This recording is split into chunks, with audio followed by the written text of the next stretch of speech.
पिछले कुछ वक्त के दौरान राजौरी व पुंछ अजला में मशकूक नकलो हरकत की कुछ इत्तलाहात बढ़ी हैं, जिसके बाद सिक्योरिटी हाई अलर्ट पर है। और इसके अलावा भी चाहे लाइन ऑफ कंट्रोल से जुड़े हुए कुछ वाक़यात हों या फिर राजौरी के अंदर जो परगाल में फौजी कैंप पर एक फिदाइन हमला करने की कोशिश थी, इस सब सूरत हाल पर इस तरह की जो भी आगे सिक्योरिटी फोर्सेज की तरफ से कार्रवाई चल रही है, इस पर बात करने के लिए इस वक्त हमारे साथ मौजूद हैं deputy inspector general of police Rajouri Poonch range doctor Haseeb Mughal साहब। सर, जो रिसेंटली एक इंसिडेंट हुआ था अगस्त 11 को दरहाल परगाल फौजी कैंप पे हमले का, उसके बाद कांद्रा हिल में भी एक इनकाउंटर पेश हुआ, इसके बाद सिक्योरिटी के इंतजाम किस तरह से किए गए हैं ताकि राजौरी व पुंछ अजला में सिक्योरिटी चाकचौबंद रहे?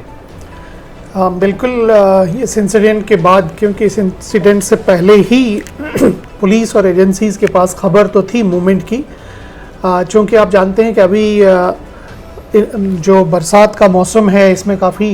वाइल्ड ग्रोथ और बाकी वेजिटेशन और मक्खी वगैरह का सीज़न होता है, जिसकी वजह से एक नेचुरल कैमोफ्लेज किसी भी एंटी नेशनल एलिमेंट को या इस तरह के एलिमेंट को मिलता है। इस इंसिडेंट के बाद सिक्योरिटी सभी जितने भी सिक्योरिटी कैंप्स हैं उनकी हाइटन की गई है, उनको अलर्ट किया गया है। और ये 2 से 3 छोटे छोटे स्प्लिंटर ग्रुप्स जो अभी पीर पंचाल के इलाके में हमारे रडार में हैं और जिनको रेगुलरली हम फॉलो कर रहे हैं, और जिसका आपने खुद ही जिक्र किया है कि एक कांटेक्ट भी हुआ, लेकिन मौसम उस दिन काफ़ी ख़राब होने की वजह से, बारिश थी और अंधेरा था और जंगल की वजह से हम उनको ट्रैक नहीं कर पाए, लेकिन हम उनकी मूवमेंट्स को फॉलो कर रहे हैं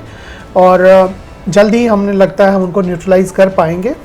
और इसमें एक और चीज़ है कि इन इंसिडेंट्स के बाद में हम लोगों ने जनरल एरिया सिक्योरिटी, चूँकि खेतीबाड़ी का, एग्रीकल्चर का भी सीज़न है, हार्वेस्टिंग वगैरह भी कुछ कुछ इलाकों में चल रही है, तो हमारी जनरल कॉर्डन सर्च ऑपरेशंस जो है ब्रॉडर एरियाज़ में चल रही है और रेगुलर डेली बेसिस, जिसको मैं बोलूँगा, अलग अलग इलाकों में चल रही है, ताकि लोगों को एक सेंस ऑफ सिक्योरिटी प्रोवाइड किया जाए और वो अपनी रोज़मर्रा, चाहे एग्रीकल्चर एक्टिविटी है या रोज़मर्रा की बाकी एक्टिविटीज़ हैं, वो बगैर किसी खौफ के आगे कंटिन्यू कर लें। सर, जिस तरह से देखा गया है कि राजौरी पुंछ में टेरर सपोर्ट का कोई इतना इंफ्रास्ट्रक्चर नहीं रहता और लोग टाइमली कई बार इन्फो शेयर भी करते हैं, फिर भी किस तरह की अपील रहेगी लोगों से कि इस मौसम में अगर कोई सस्पेक्ट दिखता है या कोई सस्पिशियस ऑब्जेक्ट देखा जाता है तो फोर्सेस को वो कैसे इत्तला दे सकते हैं, कहाँ इत्तला दे सकते हैं? देखिए, ये बात सही है कि राजौरी पुंछ में सपोर्ट स्ट्रक्चर ना होने के बराबर है और लोगों की ही मदद की से हम लोगों ने अभी भी जो मॉड्यूल्स पकड़े और आप लोगों ने देखा कि काफ़ी सारे केसेस जिससे हल हो गए, तो इसमें लोगों का एक मेजर रोल था इन मॉड्यूल्स को पकड़वाने में, इन मॉड्यूल्स को अनर्थन कराने में। तो लोगों की मदद की वजह से हम ये सब कर पाए। लोगों से हमारी एक जनरल अपील यही रहती है कि पीस इज़ प्रॉस्पेरिटी, अमन ही खुशहाली है, और इस अमन को बरकरार रखने में हमारी मदद करें। जहाँ भी उनको कोई भी मशकूक मूवमेंट दिखती है या कोई मशकूक चीज़ दिखती है, उसके बारे में इमिडिएटली वो मुतलका थाने को या पीसीआर को या 112 पे डायल करके इत्तला दें और हम इमिडिएट कार्रवाई की यकीन दहानी उनको कराते हैं। और हम मिल के, लोगों के बगैर अमन मुमकिन नहीं है। लोग अमन के एक बहुत बड़े स्टेक होल्डर सबसे ज़्यादा पब्लिक है,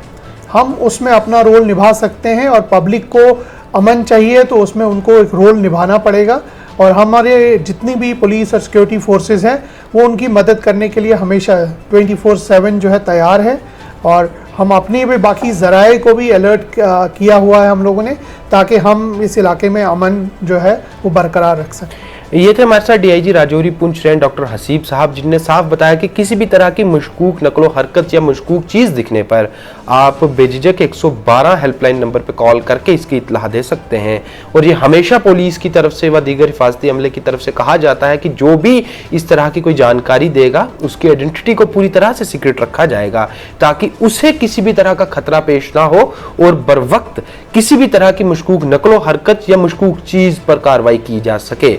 राजौरी से मैं सुमित भार्गव।